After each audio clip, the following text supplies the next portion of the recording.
FAPESP, Fundação de Amparo à Pesquisa do Estado de São Paulo, apresenta.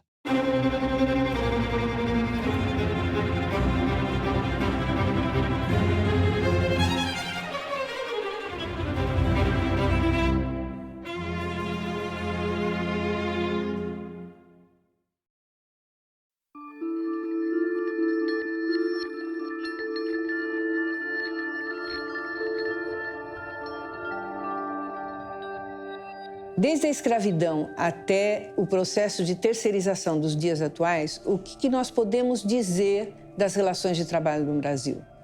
Para onde nós caminhamos a partir de um ponto de partida tão cruel?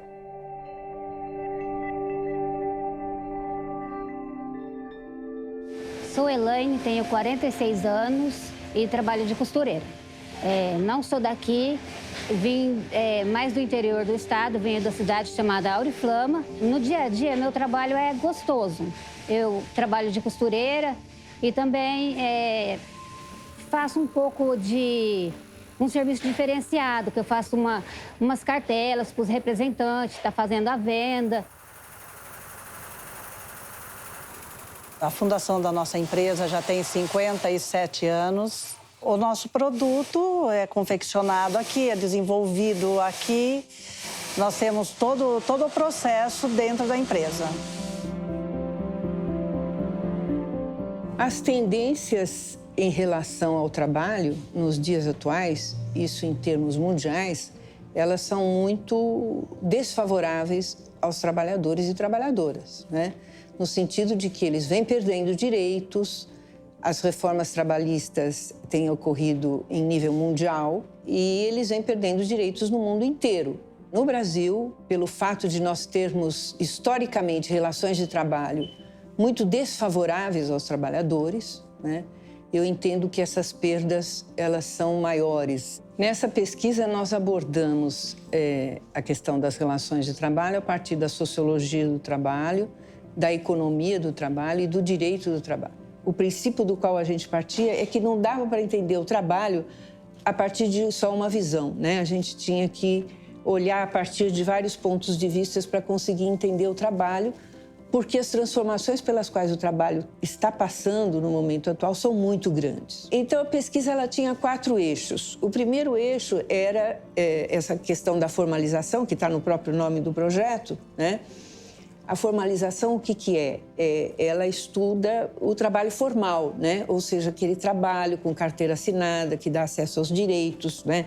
Férias, 13º, enfim, todos os direitos do trabalho, né? Então, uma coisa que nós analisamos no mercado de trabalho era como é que estava essa questão da formalização, até porque o Brasil tem uma tradição muito grande em toda a história do país, não é? De muito trabalho não formal, ou trabalho informal, como a gente chama. Seja porque a pessoa trabalha por conta própria, né? Seja porque a pessoa trabalha como assalariado de uma empresa, mas não é registrado em carteira, essa pessoa não tem direito, né, aos direitos do trabalho, não tem acesso aos direitos do trabalho. E uma das coisas que a pesquisa revelou é que no período de 2004 a 2014, nós tivemos um processo de formalização muito, muito importante. O segundo eixo muito importante foi o eixo da terceirização, né? A terceirização é um processo muito importante que ocorre no mundo inteiro, né, que tem a ver com esse momento do desenvolvimento do capitalismo, que significa o seguinte: até os anos 1980, mais ou menos, as empresas tendiam a ser empresas muito grandes. Elas internalizavam, ou seja, faziam dentro delas a maior parte das coisas que eram possíveis serem feitas ali dentro, né? A lógica era de controlar o máximo possível do processo de produção, do processo de trabalho, né? O que acontece a partir de final de 1970, 1980, é que as empresas começam a passar uma parte desse trabalho que era feito dentro delas, né, para outras empresas. Então, o que acontece? Quando a empresa passa para uma terceira, né, atividades que eram internas dela, em geral, o que acontece é que essa empresa terceira ela vai pagar menos para esses trabalhadores, não é? Então, é um processo de diminuição de custo, né? E esse processo é um processo muito intenso. Isso diminui a capacidade de resistência dos sindicatos, porque os sindicatos se tornam, né, menores, com menos trabalhadores sindicalizados, não é? E torna mais difícil a luta dos trabalhadores por melhores salários, por melhores condições de trabalho, etc. e tal. Nesses 57 anos de trabalho, as coisas mudaram muito. Hoje, os maquinários, você precisa estar sempre atualizando para a gente poder ser um pouco mais competitiva. Hoje existem sistemas da parte de TI que você depende muito para que você tenha dados, tenha mais informações. Hoje você faz com menos pessoas e tem que ter uma melhor qualidade porque nós competimos com o mundo hoje. Na minha casa mora eu e o meu esposo. Meu esposo trabalha na área de transporte e tenho meu filho e a minha nora também que mora junto. Na minha casa, quem mais ajuda é o meu esposo, mas quem ganha mais é o meu filho. Meu filho trabalha de empilhadeirista. Um outro eixo da pesquisa foi a questão da regulação, né? A regulação estuda exatamente as relações, né? Especificamente as relações de trabalho, ou seja, a legislação trabalhista, né? E nós começamos analisando que haviam contradições. Existiam muitas contradições, né? Porque, se por um lado a gente tinha toda essa melhoria no mercado de trabalho, já existiam algumas tendências, não é? Mesmo nesse período 2004, 2014, 2004, 2016, não é? Existiam tendências já de flexibilização do trabalho. Agora, o que aconteceu é que o projeto foi de 2012 até 2018, ele finalizou em março de 2018. E em 2017 teve toda a discussão, né, da reforma trabalhista. E aí a gente não podia perder isso, porque era exatamente, não é, a questão da regulação do trabalho que estava sendo discutida. E aí o que a gente observou foi uma perda muito grande, não é, dos direitos trabalhistas. A reforma trabalhista ela muda uma questão que nunca tinha mudado desde que a CLT foi criada em 1943 até 2017, que era a questão de que a legislação, o nosso sistema era legislado, ou seja, se entendia que a legislação estabelecia um patamar mínimo abaixo do qual não se poderia ir. O que a reforma fez? A reforma mudou essa característica da legislação de ser esse patamar mínimo e estabeleceu que a prevalência era da negociação. E não importa se for negociado abaixo da legislação. A relação entre patrões é muito boa, são muito bons, interagem com a gente, são nota 10. A gente passou um período, nesses anos passados, um período muito difícil. Eu acho que agora é que está começando a melhorar. Hoje, imprescindível para os funcionários em relação à empresa é que ele possa contar com a empresa, ele tenha uma segurança para o dia de amanhã. Ele não pode vir ao trabalho e sempre naquela expectativa, será que amanhã eu vou estar na empresa? Será que amanhã eu vou estar empregado?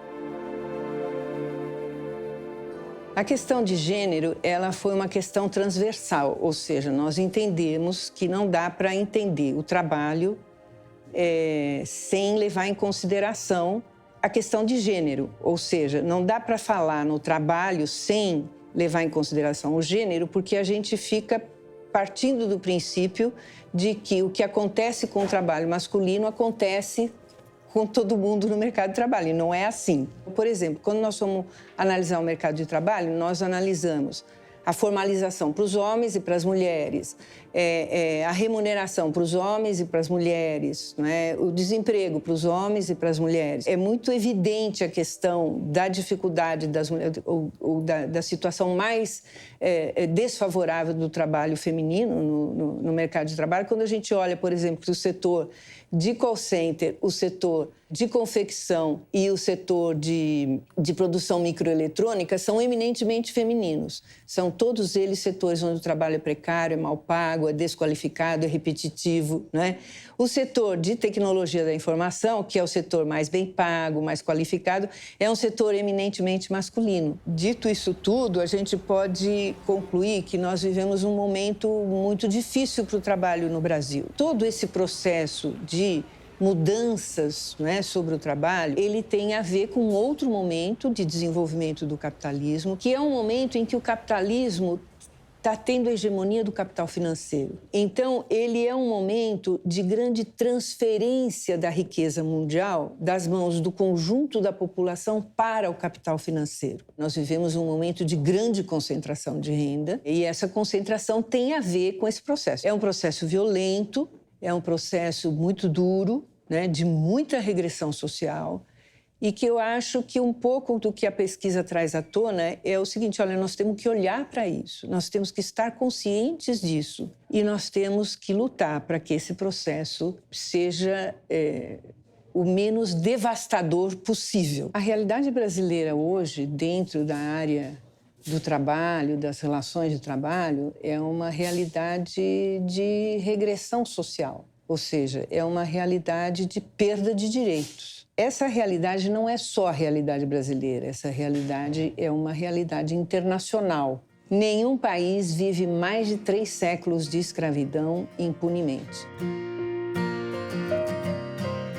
Hoje, com certeza, a gente precisa de muito menos pessoas para estar desempenhando o trabalho que a gente fazia antes. Porque com esse sistema que a gente tem aqui hoje, é muito mais rápido e sai serviço com muita mais qualidade. O nosso trabalho, a gente procura trabalhar o mais corretamente possível. A gente tem o RH dentro de casa, a gente faz o que tem que ser feito. Mas só que nós concorremos com muitas informalidades. E vocês sabem que o mercado brasileiro ele é sobrecarregado com as nossas cargas de impostos, as nossas cargas trabalhistas. Não é que o nosso funcionário ganha muito, nós pagamos muito.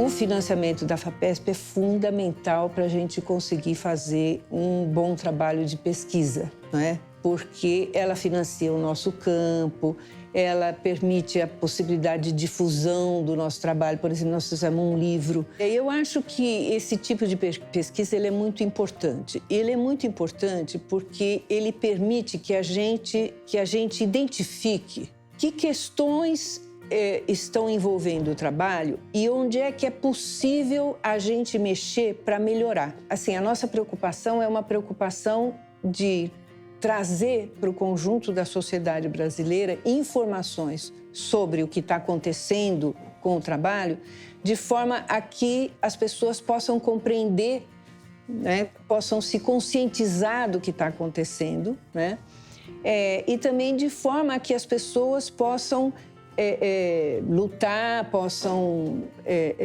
atuar no sentido de criar, não é, relações de trabalho mais harmônicas.